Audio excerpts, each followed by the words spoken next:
Welcome, I'm Millicent Walker. Tonight, African business executives at the Africa CEO Forum prescribe good political governance as catalyst for reshaping the continent's economic future. Self-styled leader of indigenous people of Biafra, Nnamdi Kanu, and 3 others to know their fate on April the 25th, when the Federal High Court in Abuja will rule on their bail applications. And that search continues for body of Dr. Orwell Orji, who allegedly jumped to his death in Lagos. Unnamed woman also rescued after plunging into lagoon. And FBI Director James Comey confirms investigation of alleged Russian government interference in the 2016 US presidential election. And in business news tonight, all eyes set on the Central Bank of Nigeria as its Monetary Policy Committee begins its second rate decision meeting for the year.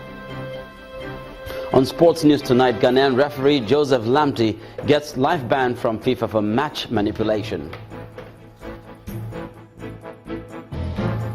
And from Abuja, federal government approves new set of immigration regulations to check movement of terrorists through the nation's borders.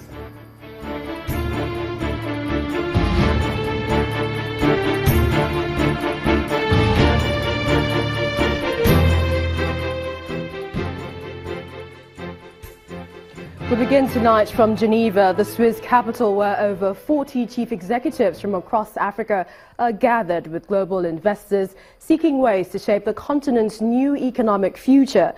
Deliberations at this year's Africa CEO conference kicked off with emphasis on the shock of major declines to global commodity prices, which has hit a number of African commodities. Participants are, however, optimistic that hopes are rising that the continent may see a new boom, led not only by natural resources, but by digital technology, entrepreneurship, women in business, among others.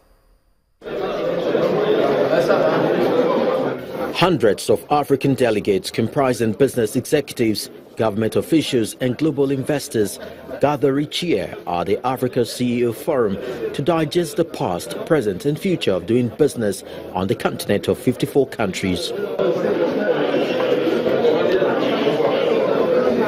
On the first day of this 2-day event, good political governance was the recurring expression, identified as a major enabler for reshaping the future of Africa in the wake of rising economic nationalism around the world.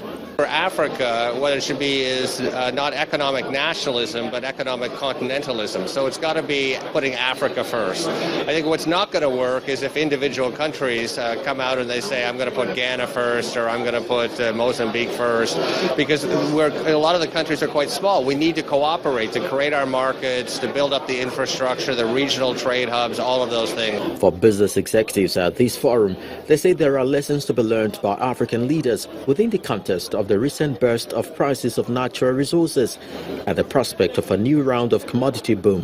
When we plot our graph or tick our boxes for recovery, oil price is the last on the list. The other softer issues that will enable you remain in business, whether prices were high or low, are the critical things we're looking at. And we took advantage of this last 18 months of low oil prices to then ask ourselves, so if prices remain at $40, are we going to run out of business? We will not. But the story of Africa's economic rebirth is never complete without broadening financial services and innovative solutions tailored to women on the continent. Mrs. Shola David Bora, the new chief executive in charge of Africa region at Standard Bank in South Africa, says the plan by her bank to raise 1 million African women out of poverty is possible if government will provide the basic infrastructure that women need. Like I said, we are partnering to create 1 million women entrepreneurs, and this is a combination of capacity building, providing, finance as well, and coaching and mentoring.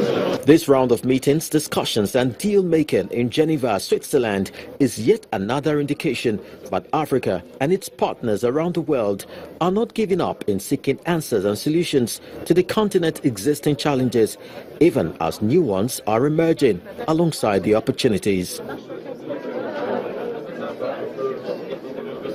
The Federal High Court in Abuja has fixed April the 25th to rule on the bail application filed by the self-styled leader of indigenous people of Biafra, Nnamdi Kanu, and 3 others.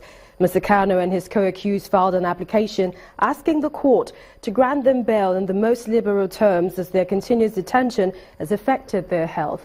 According to counsel to the defendants, having quashed 6 of the 11 charges earlier brought against them, the case for which they are now standing trial are bailable offences. Our correspondent Amaka Okafor has more. This is not an unusual scene at the Federal High Court whenever the trial of the self-styled leader of the indigenous people of Biafra and 3 others come up. At the proceedings, Justice Binta Nyako delivered a ruling on an application seeking to quash the charges against Mr. Nnamdi Kanu and 3 others.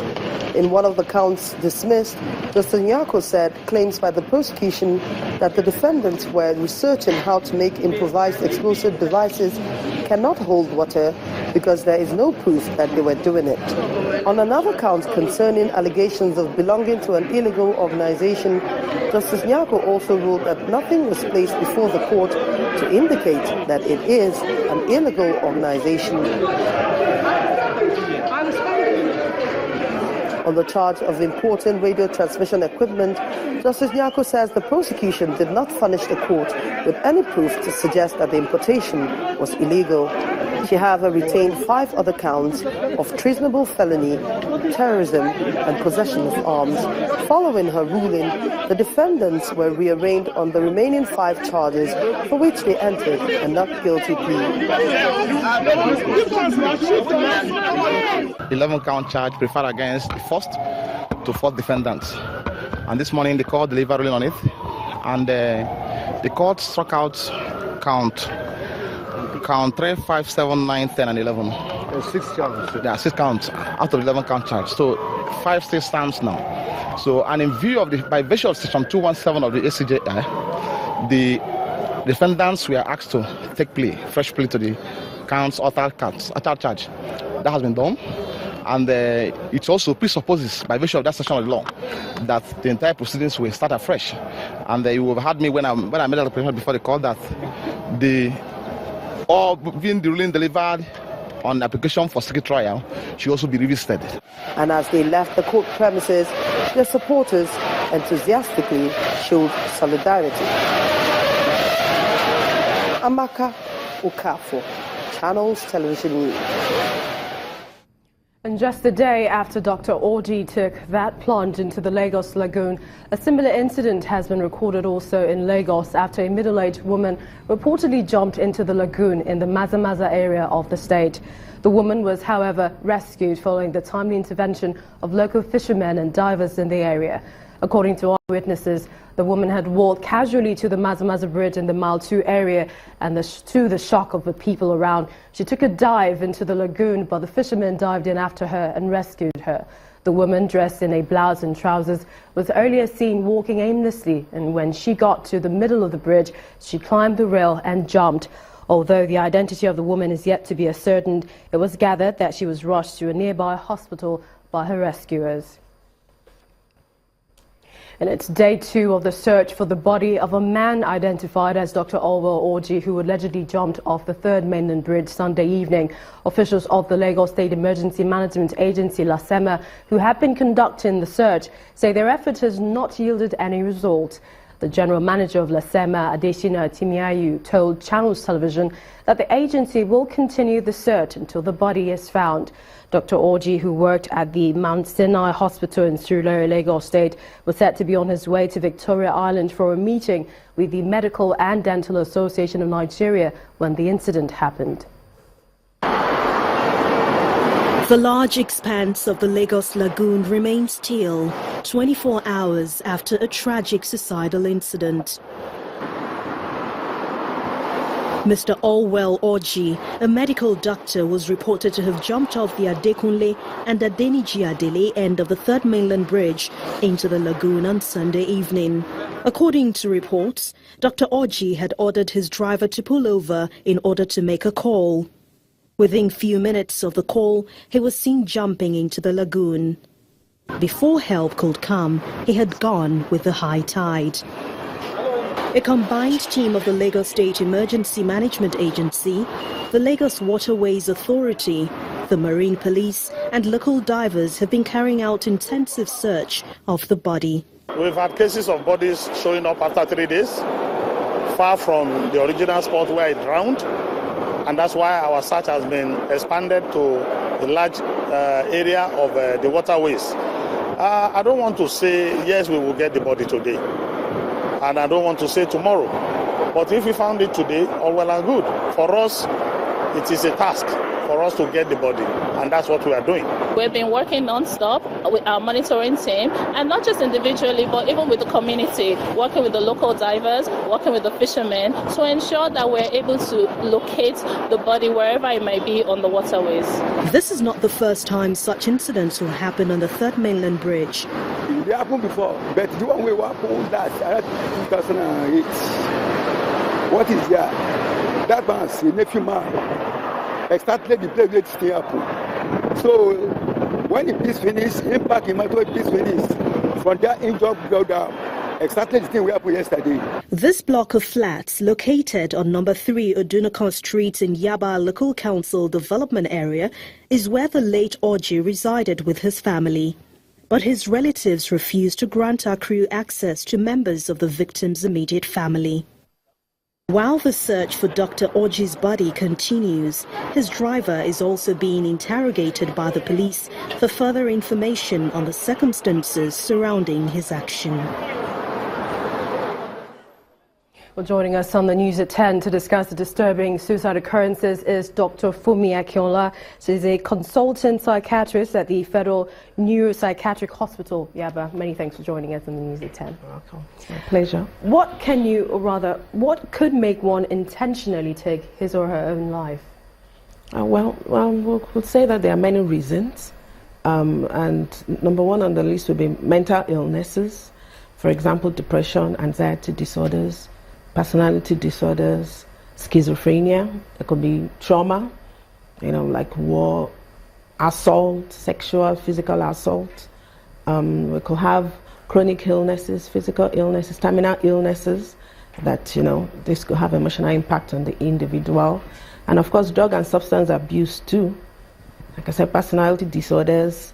So these are some of the things, and maybe problems with relationships, of course, heartbreak. Financial. Sorry? When you say relationships, heartbreak, one of them? Yes, heartbreak, relationships, problem with relationships and financial problems, unemployment, economic issues. So these are some of the things that can cause people to, the situation might become very overwhelming, and they'll just think the easiest way is to take their own lives. It is said a problem half shared is half solved, and there's also the question of listening.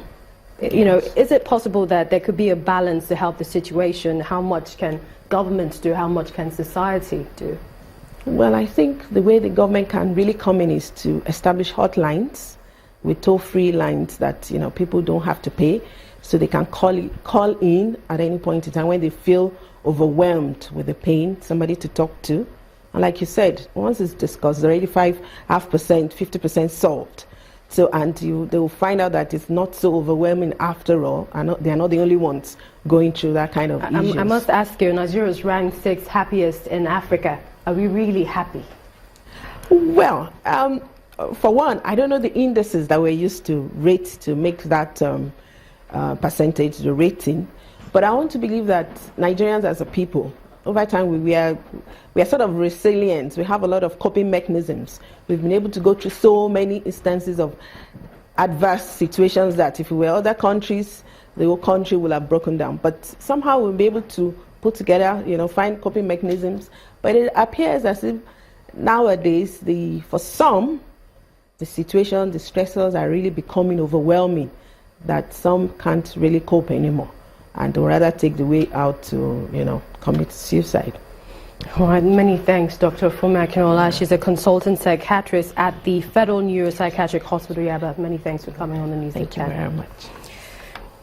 And in part 2, after the break, youths in Benin City picket corporate headquarters of Nigerian Petroleum Development Commission in the Edo State capital, protesting alleged marginalization. Stay with us.